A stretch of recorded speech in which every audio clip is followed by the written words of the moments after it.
Tom Mulcair, we're speaking now just as Sacha Trudeau is testifying in front of the commission, but I want you to hear what set Pierre Poilievre's hair on fire earlier today. So this is the whole issue over Michael Chong, the Conservative MP who was apparently being targeted by the Chinese government. And I think, and I'm curious to get your opinion on this, can we really kind of argue much with Pierre Poilievre's statement here? Listen to this. Justin Trudeau's own chief of staff said nothing is withheld from the Prime Minister, and that he reads everything he gets. I can't fathom the thought that an intelligence agency would know of a threat against an MP's family because of a vote conducted in the House of Commons and wouldn't tell the Prime Minister that. If that's the case, then he's not actually running the government. He's just a figurehead, and he's not doing his job. Tom? Yes, I wanted to say that I heard that whole exchange this afternoon, and my thoughts were identical to yours, Aaron. You cannot contradict what Poilievre is saying there. What is more important than finding out that a foreign power is targeting the family of a sitting member of the Canadian Parliament because of his vote in the House of Commons? What could be more important than that? So today it was, I don't know how many buses are left because, of course, the Trudeau crew threw CSIS under the bus because CSIS had to swallow itself whole and come out and say, oh, actually, no, we forgot to tell them. And so they were sort of off the hook. But yesterday and the day before, they got the same question over and over and over again, and they wouldn't answer. But today they stood up and said, no, never heard of it, didn't understand a thing. And, when you know that they're playing a game of cover-up, it's when you get answers like they got from Marco Mendocino in the House this afternoon. Mm-hmm. So he kept standing up and saying, well, he got a briefing yesterday.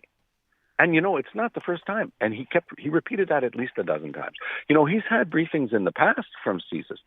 Of course he might have had briefings in the past from CSIS, but none of it had to do with the fact that the Chinese government was threatening his family because of his vote to blame the Chinese government for the genocide against the Uyghur Muslim minority in Western China. So it's an incredible opportunity lost by the federal Liberals because they could have come clean, been transparent, pushed this thing aside. Instead, it still stinks, and it really stinks. With regard to somebody else who just got thrown under the bus, you were referencing Sacha Trudeau in front of that committee. Smart guy, very easy with his lines, and it's fine. And then all of a sudden, he goes after the Globe and Mail. Oh, don't you know, there are a bunch of mistakes in those stories. They said this, and it's not that. So really smart idea to go after the Globe and Mail after everything that they've come up with. And then he throws Pascale Fournier, the former president and CEO of the Trudeau Foundation for years and years, throws her mercilessly under the bus, saying, she doesn't know what she's talking about, and basically calling her a liar. He did say she lied. Yeah. I was watching it, and I was gobsmacked. And I regretted that, of course, I'm going to be doing other English media later on, but not everybody is bilingual like you guys would have been able to follow it. So they're going to have to, the interpreters at the House of Commons are the best in the world. I'm not taking anything away from them, but I'm just saying it's too bad that not enough Canadians are going to be able to hear exactly what he was saying because he said almost all of it in French.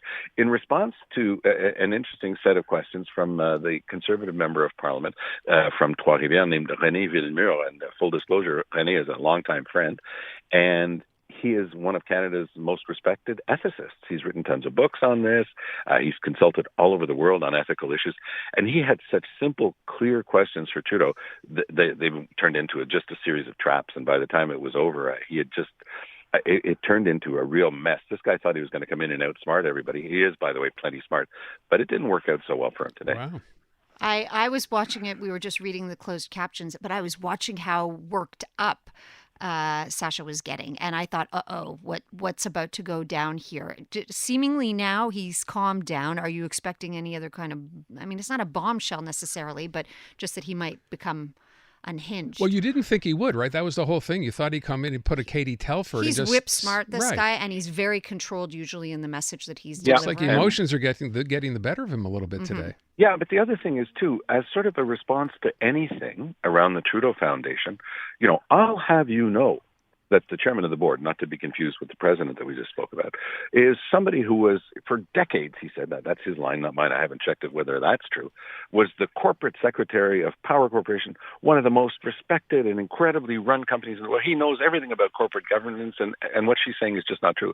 And I'm just sort of going, okay, how did this happen? Yeah. Does anybody in Canada not understand that Power Corporation might have a little bit to do with the Liberals, And I was just watching this unfold, I'm sort of going, okay, this is the guy who ran headlong. He showed up 15 minutes early, by the way. He was sitting there very proud of himself 15 minutes before the thing was going to start with a bring it on game face. Totally. And I'm not sure this worked out super well for him. I'm feeling the same way. And it's surprisingly exciting to watch. I agree. There's so much boring and dry stuff in politics. At least there's something with a little bit of spice to it. By the way, we haven't talked about this at all. I was going to bring it up earlier, just never got around to it. This story that the CRA, if you're waiting for your tax refund from Canada Revenue and you, got some CERB payments during the pandemic that you were really not entitled to, you might have to hold your breath for a while to get that refund you're entitled to. Well, bravo, big high five to Canada Revenue Agency. Of course, if somebody scammed the system to get those payments during the pandemic and wasn't entitled to them, obviously you claw it back. That should be simple as 1, 2, 3. Of course, it's going to be dragged into the courts because it's so unfair. But good. Bravo. For once, the left hand of the government knows what the right hand is doing, and they're putting them together and going after scofflaws. Bravo. I couldn't be happier. Yeah. I'm okay with that part of it. The problem is those of us who aren't scofflaws are also going to have to wait for our refunds because No. It's only the people who the store. The rest of us are going to have to wait because of the strike. Right, not because you cheated. No. the government. I know, but that's what I'm saying. I'm just. But by the way, sometimes when we compare ourselves, we don't feel quite as bad. So one of our listeners, sent me something very funny yesterday. It was just an obscure newspaper article, and it mentioned that the Internal Revenue Service in the United States has so far run up bills for bulletproof vests and guns to go in. And, when they go in, the Americans talk about enforcement. They don't do it, with the back of the hand. So this is a $10 million expenses so far on guns and bulletproof vests and protection and stuff. So, this is Canada, eh? We're a lot milder about this. Yeah. By the way, in case you're wondering, the numbers are actually to me anyway, quite staggering. This is over 1 million people that Rev Canada says have done this. And my favorite part is, because this is Canada A, already 775,000 people have repaid the money they shouldn't have gotten to begin with. I love that statistic. Yeah. That says Canadian. It all. Yeah.